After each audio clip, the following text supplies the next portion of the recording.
चाची भाभी। करिश्मा, रेशमा और मनीषा 3 बहनें हैं। उनका एक भाई भी है, मयंक। मयंक अपनी बहनों को बहुत प्यार करता है, लेकिन मयंक की पत्नी सविता इस मामले में मयंक से बिल्कुल ही अलग है। वो अपनी ननदों का जितना बुरा कर सकती है उतना बुरा करती ही रहती है और अपनी ननदों पर हुक्म भी चलाती है। करिश्मा, करिश्मा, तुमने अभी तक नाश्ता नहीं बनाया? तुम्हारे भैया को ऑफिस जाने में देर हो रही है। हाँ भाभी, बस अभी बनाती हूँ। करिश्मा, तुम ये ढीलापन छोड़ दो, कल को पराये घर जाना है। वहाँ अगर तुम इस तरह से काम करोगी तो लोग क्या कहेंगे कि माँ ने और भाभी ने कुछ सिखाया नहीं। और तुम्हारी दोनों बहनें कहाँ हैं? रेशमा मार्केट गई है और मनीषा सो रही है। क्या? सुबह के 8 बज रहे हैं और ये महारानी अभी भी सो रही है? ये कहते हुए सविता अपनी सास दुर्गा देवी के पास जाती है। माँ जी, देख रही हो अपनी बेटियों के तौर तरीके? क्या हुआ बहू, सुबह सुबह क्या कर दिया मेरी बेटियों ने? अरे एक तो अभी अभी उठकर किचन में गई है, दूसरी सुबह सुबह बाहर चली गई और तीसरी अभी तक सो रही है। क्या करूं मैं इन तीनों का, मैं तो परेशान हो गई हूँ। जाकर उठा उसे और रेशमा से मैं बात करती हूँ। सविता सीधा मनीषा के कमरे में जाती है और उससे कहती है, महारानी जल्दी उठो, सूरज सर पर आ गया है। भाभी थोड़ी देर और सोने दो ना, मैं रात को लेट सोई थी। वो क्या ना यूनिट टेस्ट चल रहे हैं। शराफत से उठती है या नहीं, या फिर पानी की भरी बाल्टी डालूं तेरे ऊपर? नहीं भाभी, मुझे बिस्तर में नहीं आना, उठती हूँ मैं। मनीषा जल्दी से उठकर बाथरूम में चली जाती है। सभी आराम से बैठकर नाश्ता कर रहे होते कि तभी रेशमा बाजार से हाथ में सामान लिए आ जाती है। रेशमा को देखते ही सविता उस पर बरस पड़ती है। लो आ गई महारानी, ऐसा भी क्या सामान लाना था जो सुबह आंख मलते ही बाजार की तरफ रवाना हो गई? भाभी, कल आप ही तो चीख रही थी कि घर का सारा सामान मुझे ही लाना पड़ता है, घर में किसी को भी किसी काम से कोई लेना देना नहीं है। अब मैं बाजार जाकर सामान ले आई तो आपको इस बात से भी तकलीफ हो रही है? देख रही हो माँ जी, अपनी बेटी की जुबान कैंची से भी तेज चलती है। और मयंक, आप तो कुछ कहेंगे नहीं अपनी लाडली बहन को? रेशमा, अपनी भाभी से ऐसे बात नहीं करते, चलो माफी मांगो। भैया मैं क्यों माफी मांगू? आप भाभी से बोलिए ना कि हम पर कम हुक्म चलाया करे। हम इस घर की बेटियां हैं और आपकी पत्नी की ननद है, नौकरानी नहीं। लो कर लो बात, इनकी भलाई के लिए कुछ भी बोलो तो इन्हें बुरा लग जाता है। इस घर में यही इज्जत है मेरी। देख लो माँ जी, आपकी बेटी किस लहजे में मुझसे बात कर रही है। सविता वहाँ से चली जाती है। मयंक को बहुत गुस्सा आता है, वो भी वहाँ से चला जाता है। फिर करिश्मा रेशमा को समझाती है, रेशमा तुम्हें भाभी से माफी मांग लेनी चाहिए थी ना। लेकिन दीदी मैंने कुछ किया ही नहीं, तो मैं माफी क्यों मांगू?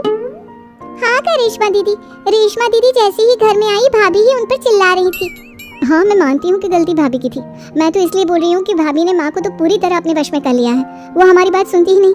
मयंक भैया हमारे लिए हमेशा खड़े रहते हैं, इसलिए उनकी बात का मान तो तुम्हें रखना चाहिए था ना। कोई फायदा नहीं दीदी, कुछ दिनों की बात और है, भाभी उन्हें भी हमारे खिलाफ भड़का देंगी, फिर वो भी माँ की तरह हमारी किसी बात का विश्वास नहीं करेंगे। इसी तरह सविता अपनी तीनों ननदों को किसी न किसी बात पर परेशान करती रहती थी। एक दिन मयंक अपनी तीनों बहनों के लिए गिफ्ट लाया। क्या रेशमा, ये तुम्हारे लिए हार का सेट, रेशमा तुम्हारे लिए सुंदर सी ड्रेस, और मनीषा तुम्हें किताबें पसंद है ना, तुम्हारे लिए किताबें लाया हूँ। थैंक यू भैया, थैंक यू भैया, थैंक यू भैया। करिश्मा, तुम्हारा नेकलेस कितना सुंदर है, ये भैया कहाँ से ले आए होंगे? मैंने भैया को 3 दिन पहले फोन पर ये डिजाइन दिखाया था और आज भैया ये ले आए। सविता तो अपनी ननदों के गिफ्ट्स देखकर जल गई और करिश्मा का नेकलेस तो उसे भी बहुत पसंद आया था। अपनी बहनों के लिए कितना अच्छा नेकलेस लेकर आए हैं, मुझे कभी कोई गिफ्ट नहीं दिया।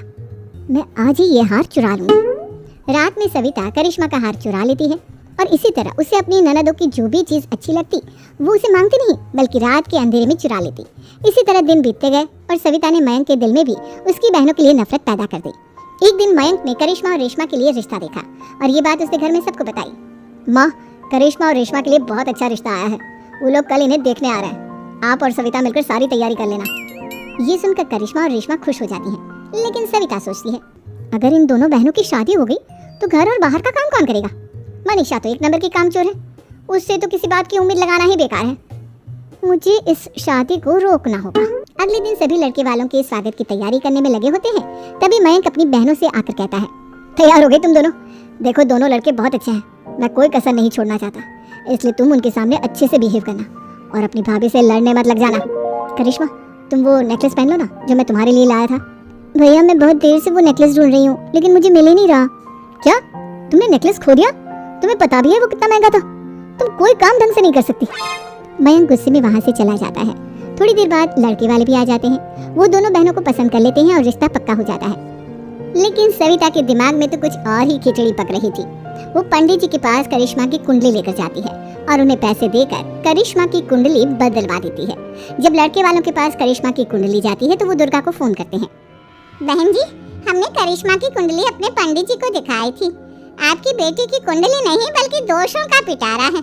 देखिए, मैं और मेरे पति इन सब बातों में बहुत विश्वास करते हैं, इसलिए हम आपकी बेटी से अपने बेटे की शादी नहीं करा सकते। इस तरह करिश्मा का रिश्ता टूट जाता है और सभी घर वालों को बहुत दुख होता है। अब कविता सोचती है, चलो करिश्मा का तो रिश्ता टूट गया, अब रेशमा का भी रिश्ता तोड़ना है। क्या करूं क्या करूं?